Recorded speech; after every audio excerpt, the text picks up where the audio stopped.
그 사업비는 이제 공사비하고 일반 사업비. 그러면 이제 분모는 이쪽에 수입해서 공사비 사업비를 빼고 그걸 분모인 종전 조합원들의 자산가액으로 나누면 비례율이라는 게 나오는데 제가 이걸 잡을 때 그 조합에서 공사비 500억이 증가가 된다 그래서 제가 건설회사 전문가들한테 좀 문의를 해봤어요. 그래서 저희 그 사업 시행 계획에 그 연면적이라든가 이 분양 평수라든가 이런 게 대부분 다 정해져 있는데 이게 공사 단계에서 연면적이 어떻게 늘어납니까? 라고 물어봤을 때 이제 그걸 아시는 분도 있을 거고 이 자리에서 잘 모르시는 분도 있을 텐데 연면적의 증가는 어디에서 이루어지냐면 주로 지하층 면적에서 이루어집니다. 그러니까 사업 시행인가 당시에 저희가 이 건폐율이나 용적률이 정해지지 않습니까? 근데 건폐율 용적률은 손을 댈 수가 없습니다. 그래서 건폐율 용적률을 손을 대려면은 저희가 이제 239%의 그 용적률을 받았는데 지난번 이제 사업 시행인가 떨어질 때 윤정희 조합장 얘기로는 저희가 우수 건축 설계 디자인으로 서초구청에서 선정이 돼서 그걸로 인해서 원래 220 몇 프로였던 게 239%의 용적률을 인센티브를 받았다. 그래서 저는 대단히 잘했구나라고 생각을 했는데 제가 다른 건축 전문가들한테 물어보니까 그걸 하는데 3년 6개월 걸린 거는 불가사의한 기간입니다. 왜요? 그랬더니 이건 보통 6개월에서 한 1년 정도 걸리는 상황이고 이 방배 7구역 같은 경우에는 용적률이 기본으로 잡아도 249%는 나옵니다.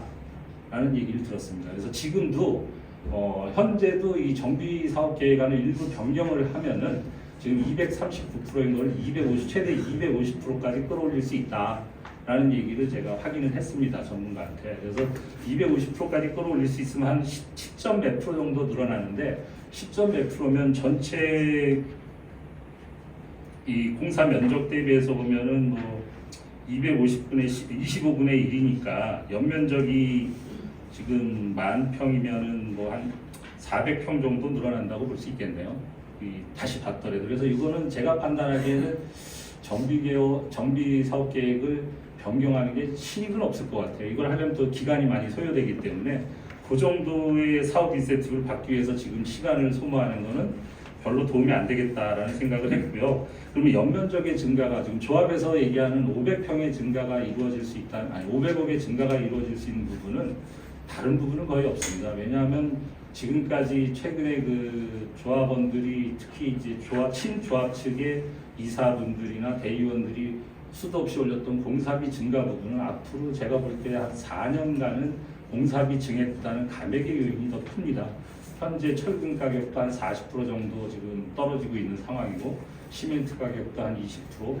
그다음에 뭐 인건비 부분은 뭐 최저임금이 올라가는 속도가 이제 거의 지금 정체가 되고 있고, 그다음에 이제 52시간 근로제도 정착이 되고 있기 때문에 그런 위험 부분에 대한 비용들이 거의 다 반영이 돼서 원자재 가격 인하 수준이나 또 지금 재건축 사업장이 지금 돌아가는 데가 현재는 평년에 한 60%밖에 없어요. 그래서 시멘트나 철근이 지금 남아 도는 상황이에요. 그래서 지금 현재 사업을 하게 되면은 공사비 증액 요인은 거의 앞으로 한 4년간은 없다고 보셔도 됩니다. 근데 500억이 늘어나려면은 결국 연면적의 증가밖에 없거든요.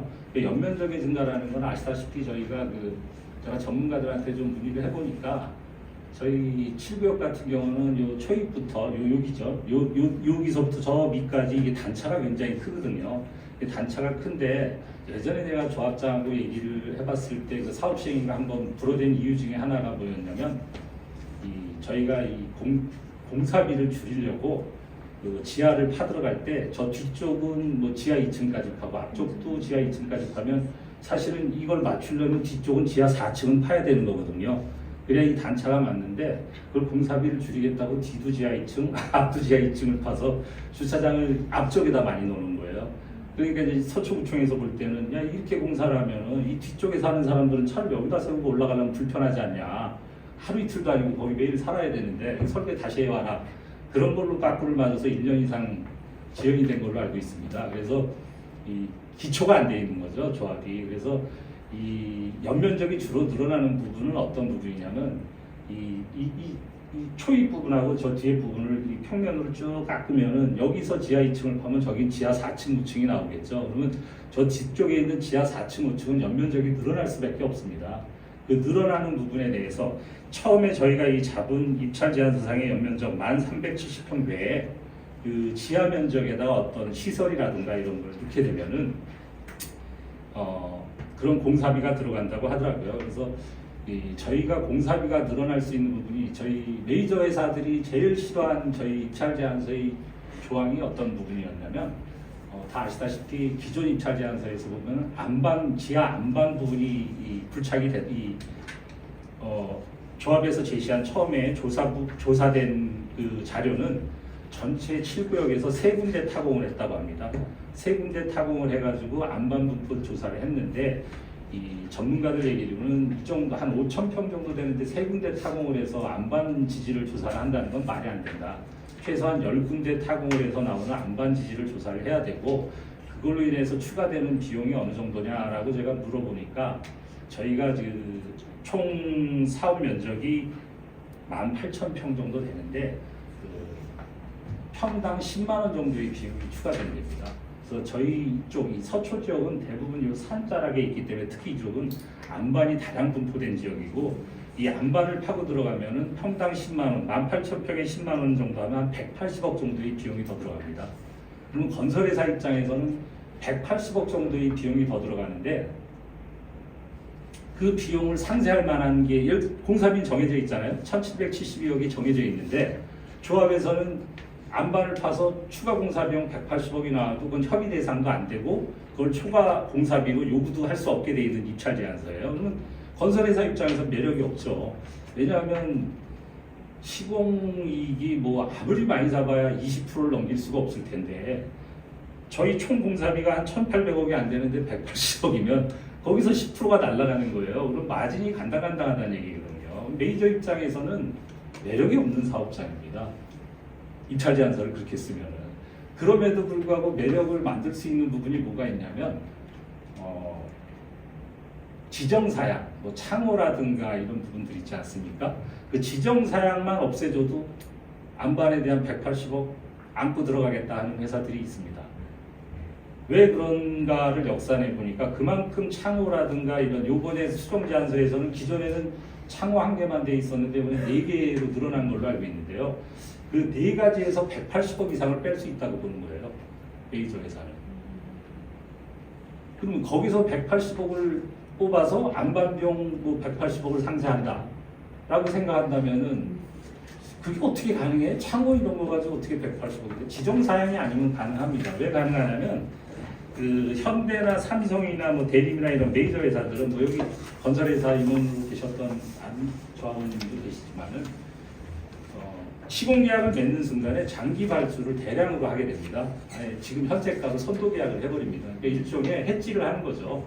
돈이 많으니까 지금 미리 계약을 하는 거예요. 계약금만 주고. 그래서 미래에 물가가 올라가더라도 이 실제 공사비에서 공사비 인상 요인을 상쇄시켜서 자기 마진을 확보하기 위해서 대량 발주를 해서 미리 다 확보를 해버리는 거죠.